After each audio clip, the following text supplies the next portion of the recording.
স্বাধীনতাহীনতায় কে বাঁচিতে চায় হে, কে বাঁচিতে চায়? দাসত্ব শৃঙ্খল বল কে পরিবে পায় হে, কে পরিবে পায়? কোটিকল্প দাস থাকা নরকের প্রায় হে, নরকের প্রায়। দিনেকের স্বাধীনতা স্বর্গসুখ তাই হে, স্বর্গসুখ তাই। কি সুন্দর গীতি কবিতা, রঙ্গলাল বন্দ্যোপাধ্যায়ের লেখা। কিন্তু প্রথম লাইনটা দেখুন, স্বাধীনতাহীনতায় কে বাঁচিতে চায়। বক্তব্যটা হ্যাঁ সূচক, কিন্তু অর্থটা না সূচক দাঁড়াচ্ছে। অর্থাৎ কে বাঁচিতে চায়, এই যে প্রশ্নসূচক হিসাবে যখন বক্তা পাঠ করে তখন বোঝানো হয় যে স্বাধীনতাহীনতায় কেউ বাঁচিতে চায় না। এই ধরনের চরণকে আমরা শব্দ অলঙ্কারের ভাষায় বলি বক্র উক্তি, অর্থাৎ বাঁকা কথা। বক্র মানে বাঁকা, উক্তি মানে কথা। এই ধরনের উক্তি দিয়ে আমরা বাংলা সাহিত্যে বহু বহু কবিতা দেখতে পাই। যেমন একটা বক্র উক্তির উদাহরণ দিই। শিক্ষক বলছেন, পড়েছ তো? ছাত্র উত্তর দিল, কি পড়ব কেন, পা টিপে টিপে চলছি। শিক্ষক কি তাই জানতে চেয়েছিল? শিক্ষকের উদ্দেশ্য ছিল যে গতকাল আমি যে পড়াটা দিয়েছি সেটা তুমি পড়েছ তো? কিন্তু ছাত্র সেটা না বুঝে উল্টো বুঝে ছাত্র ভাবল যে আমি আসার সময় এই বর্ষাকালে পা পিছলে পড়ে গেছি কিনা সেইটা বোধহয় স্যার জিজ্ঞেস করছেন। তাই সে উত্তর দিল, পড়ব কেন, পা টিপে টিপে চলছে। এই হলো বক্র উক্তি। বক্র উক্তিকে আমরা দুভাগে ভাগ করি। একটা কাকু বক্রোক্তি, অর্থাৎ উচ্চারণের ভঙ্গিমার জন্য বক্তা যা বলবে তার অর্থ পাল্টে যায়। আর একটা হচ্ছে শ্লেষ বক্রোক্তি। এই শ্লেষ বক্রোক্তি এটা অর্থের বোঝার পার্থক্যের জন্য শ্রোতা উল্টো বোঝে। কীরকম উদাহরণ দিলে বোঝা যাবে?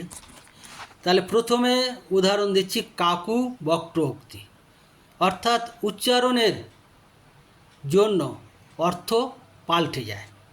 যেমন একটা উদাহরণ দিচ্ছি, রাবণ শ্বশুর মম মেঘনাথ স্বামী, আমি কি ডরাই সখী ভিখারি রাঘবে।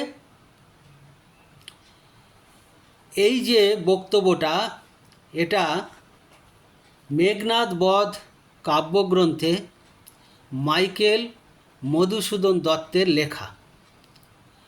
বক্তা মেঘনাদের স্ত্রী প্রমীলা, তিনি তার সখীদের বলছেন যে রাবণ শ্বশুর মম, অর্থাৎ রাবণ বিশাল বীর, সেটা রামায়ণে যারা পড়েছেন তারা জানে। মেঘনাদ স্বামী, অর্থাৎ মেঘনাদও খুব বড় বীর। সেই হেতু পরের লাইনে বলছে, আমি কি ডরাই সখী ভিখারি রাঘবে। রাঘব রামচন্দ্র ভিখারি, তার না আছে সৈন্য সামন্ত, না আছে অস্ত্রবল, শুধু কয়েকটি বানর সৈন্য নিয়ে আমাদের বিরুদ্ধে এসেছে।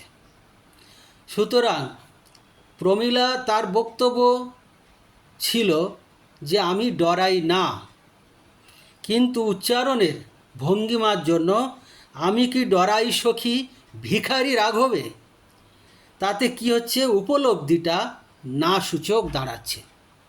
আরেকটা উদাহরণ দিলে বোঝা যাবে। কে হায় হৃদয় খুঁড়ে বেদনা জাগাতে ভালোবাসে।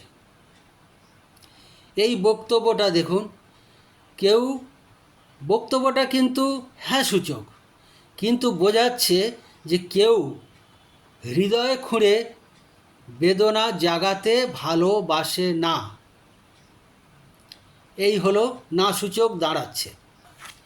তাহলে কাকু বক্রোক্তি হলো। আমি শ্লেষ বক্রোক্তির উদাহরণ দিচ্ছি।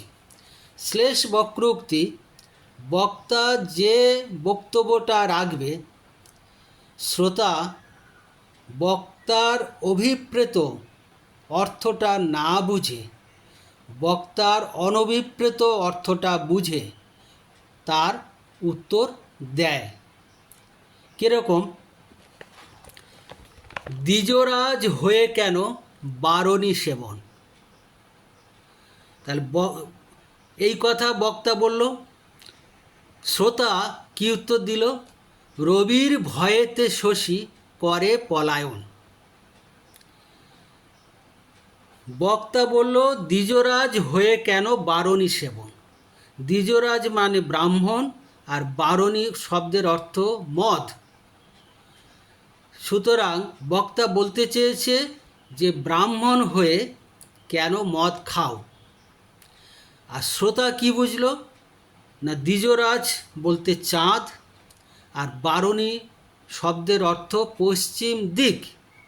অর্থাৎ বক্তা বুঝল যে সূর্য কেন ডুবে যাচ্ছে, তাই সে উত্তর দিল কি, যে রবির ভয়েতে শশী করে পলায়। অর্থাৎ সূর্যের ভয়ে চাঁদ ডুবে যাচ্ছে।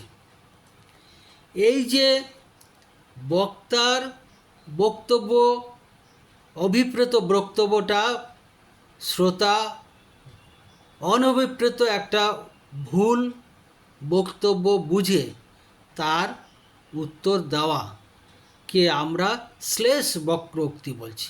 আরেকটা উদাহরণ দিলে পরিষ্কার হবে।